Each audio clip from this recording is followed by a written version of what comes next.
Adapun bacaan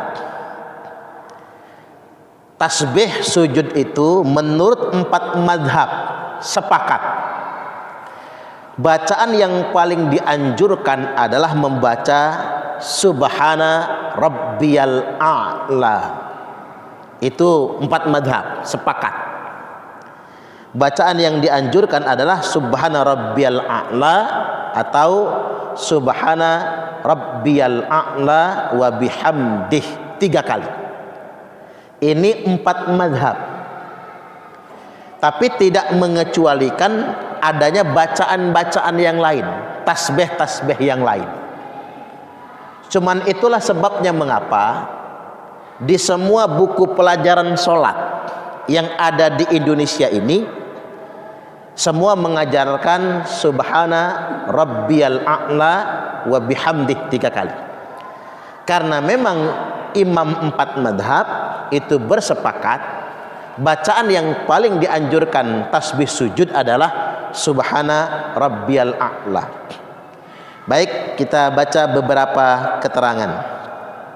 Diriwayatkan dari Uqbah bin Amir radhiyallahu an, dia berkata, falamma nazalat sabbihisma rabbikal a'la, ketika turun firman Allah surah Al-A'la ayat 1, sabbihisma rabbikal a'la, qala Nabi bersabda, ij'aluha fi sujudikum, jadikanlah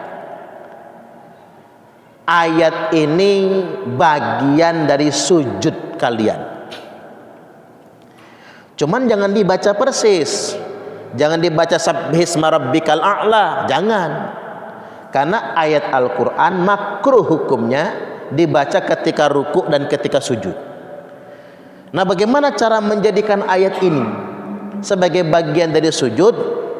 Nabi sallallahu alaihi wasallam mencontohkan, yakni dengan membaca subhana rabbiyal a'la wa bihamdih. Itulah cara membacanya. Hadis ini hadis sahih, tercantum dalam kitab Sunan Abi Dawud nomor 869, Ibnu Majah nomor hadis 887, Musnad Imam Ahmad 16961, Ad-Darimi 1305. Kemudian yang berikutnya an Hudzaifah, dari Hudzaifah annahu shalla ma'an nabi sallallahu alaihi wasallam, sesungguhnya beliau salat bersama Nabi, fakana yaqulu fi ruku'ihi, Nabi membaca tasbih ketika rukuknya subhana rabbiyal azim, wa fi sujudihi, dan membaca tasbih ketika sujudnya subhana rabbiyal a'la.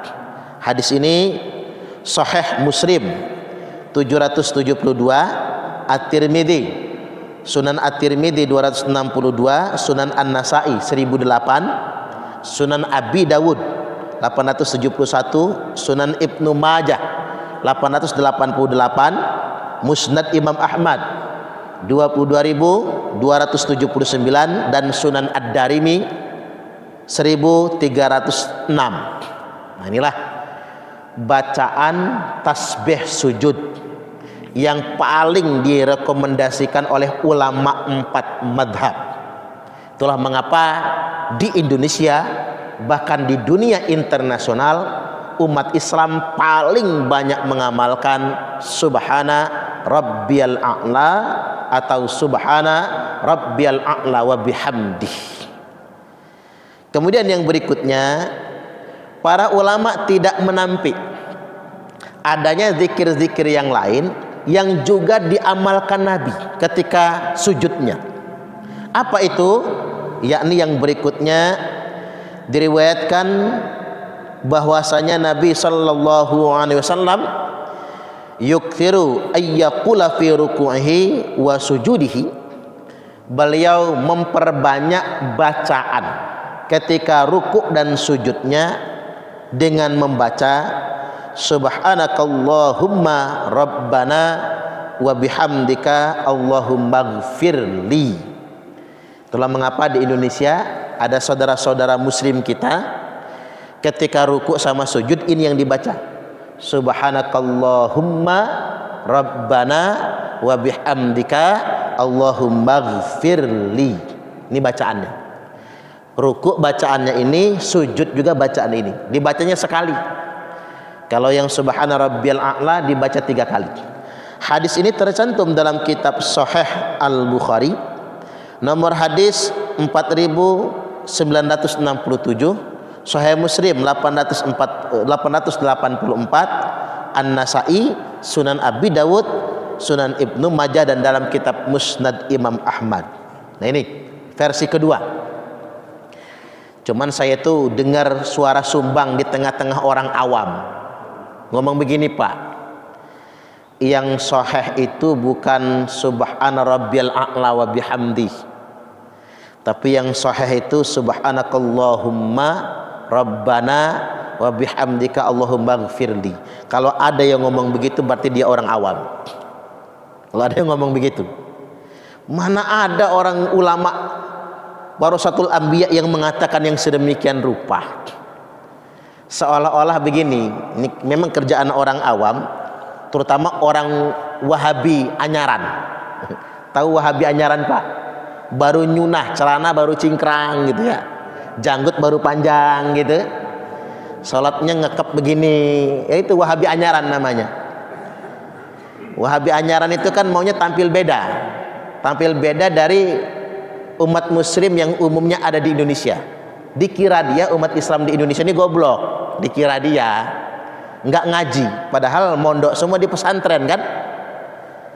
Dia ingin tampil beda. Kalau orang Islam di Indonesia pakai subhana rabbiyal a'la, dia nggak mau, pakainya subhanakallahumma rabbana wa bihamdika allahumma ghfirli.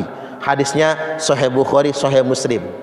Dikiranya Imam Hanafi, Imam Malik, Imam Syafi'i, Imam Hambali itu nggak baca hadis ini. Dikiranya kan begitu. Padahal semua ulama tuh lebih tahu daripada kita. Beliau itu hafal ratusan ribu hingga jutaan hadis. Cuman namanya fikih itu tidak hanya textbooks dengan kitab hadis. Apalagi di zaman ulama yang 4 ini belum ada. Kitab Bukhari Muslim itu belum ada, Pak. Itu mah belakangan semua. Tetapi ulama-ulama terutama yang 4 madhab itu hidup di zamannya. Mereka menelusuri bagaimana dulu amalan para sahabat. Nah, yang umumnya diamalkan oleh umat Islam di zaman itu, itulah yang difatwakan. Tinggal diteliti kesohihannya. Itu maksudnya. Jadi sekali lagi, jangan sampai orang berhukum hanya ke Quran hadis. Kalau berhukumnya langsung Quran hadis, pasti produk fatwanya bermasalah.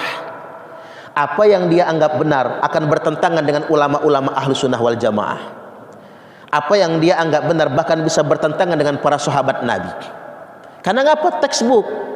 Sedangkan imam yang 4 bukan textbook, tapi meneliti langsung ke lapangan. Itu bedanya. Kalau kita mah dari buku ke buku. Nah, kalau ulama tidak.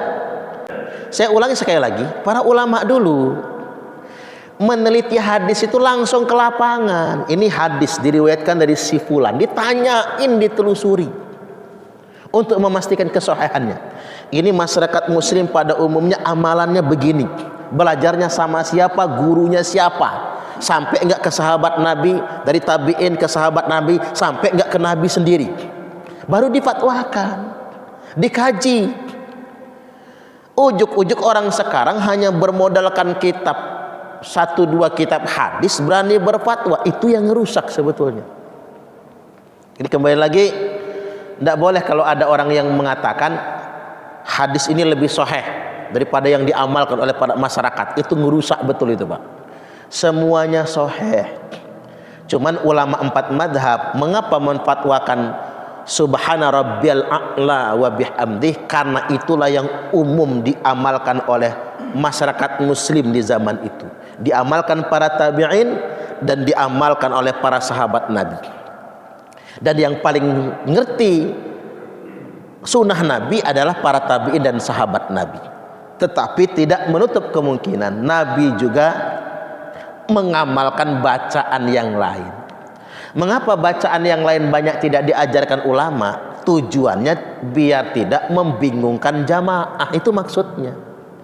Kita disuruh ngapalin semuanya, pening Pak. Apalagi orang zaman sekarang, udah bisa sholat saja sudah alhamdulillah, boro-boro mau diapalin semuanya itu. Jadi ini versi keduanya. Sekarang kita masuk ke versi zikir sujud yang ketiga, yakni Nabi ketika sujud beliau membaca Allahumma laka sajadtu wa bika amantu wa laka aslamtu sajada wajhiya lilladzi khalaqahu wa sawwarahu wa syaqqa sam'ahu wa basarahu tabarakallahu ahsanul khaliqin. Mirip dengan sujud tilawah, mirip bacaannya dengan sujud tilawah. Nabi juga membaca ini, dan hadisnya sahih Muslim 771, Musnad Imam Ahmad 963, At-Tirmidzi 266, An-Nasa'i 897, Sunan Abi Daud 760, Sunan Ibnu Majah 864, Sunan Ad-Darimi 1238. Ini juga diamalkan oleh Nabi. Kita mau mengamalkan silahkan, nggak salah, tapi jangan katakan begini, inilah yang paling sahih, yang lain salah. Itu masalah kalau ngomongnya begitu. Kemudian versi keempat, an Aisyata anan Nabiyya sallallahu alaihi wasallam kana yaqul fi ruku'ihi wa sujudihi.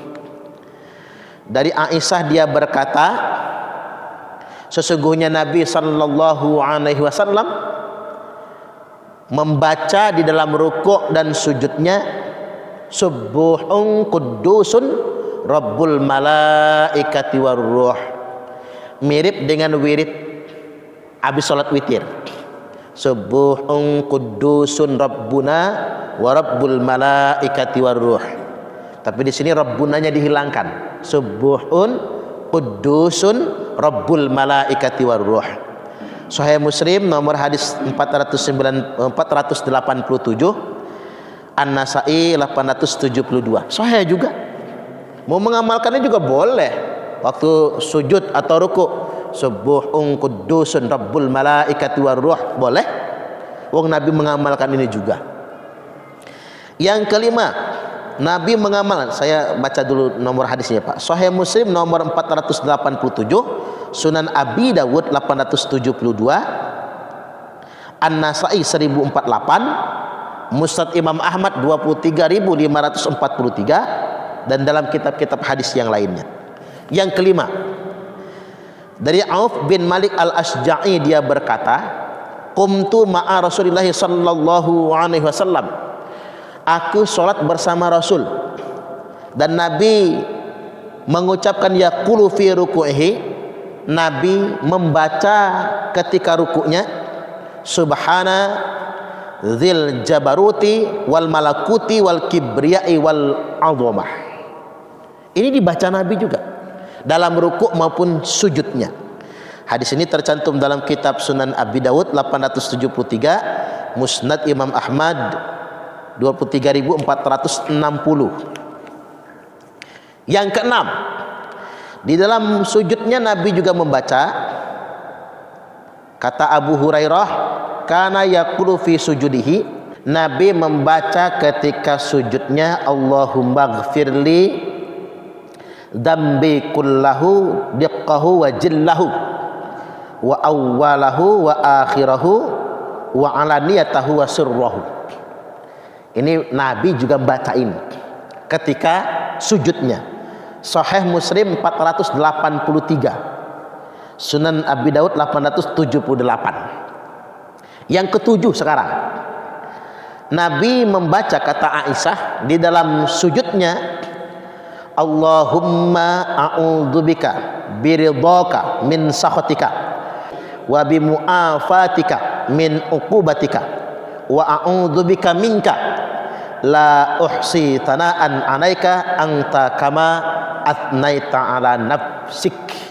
Ini juga dibaca oleh Nabi. Sahih Muslim nomor 486, Sunan At-Tirmidzi 3493, An-Nasa'i 1100, Sunan Abi Daud 879, Sunan Ibnu Majah 3841, Musnad Imam Ahmad 23791, Muwatta Imam Malik 497.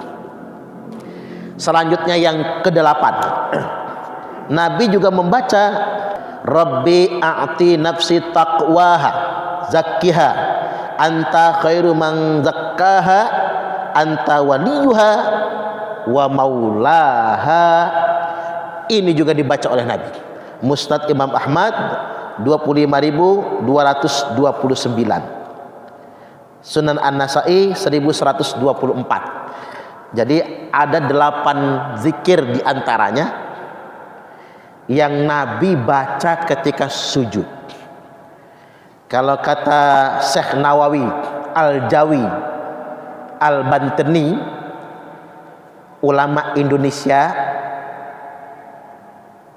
cicit ke-12, tingkat 12 dari Maulana Hasanuddin, dari Sunan Gunung Jati, atau ke-11 dari Maulana Hasanuddin. Semua zikir-zikir ini bisa digabung menjadi satu. Kami adalah Laskar Sabilillah, pecinta Wali Songo dan para anbiya, pewaris peradaban Islam di Nusantara hingga berkibar bangsa Indonesia.